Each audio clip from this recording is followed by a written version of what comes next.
For the past month, the fishing has been very tough, especially for walleyes, and part of the reason has been the heat and humidity, especially in July. In this week's Fishing Tips, Paul Nelson explains what the heat does to the fish and how to find them on those hot days. This week we're going to talk about the dog days of summer and exactly what that means on the lakes.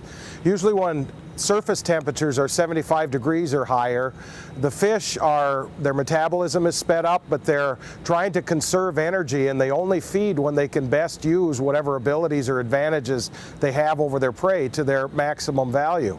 So what the fish do is they try to spend the hottest part of the day either in deeper water or buried under the weed beds, where they're conserving energy and waiting until the conditions are right for them to feed.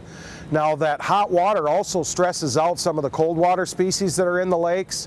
Typically tullibees, suckers, and eel pout are the species that require that cold water to survive, and the warmer temperatures will cause a summer kill on many of those species, and it'll also affect any of the fish that have been hooked deeply and released, or any of the other warm water species that are actually weak or injured or having some trouble getting enough food to eat.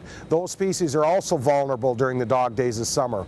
Well, what you need to do is learn to read the conditions, predict what species are most likely to be active based on those conditions, and then alter what you're fishing for and how you're fishing based on those conditions.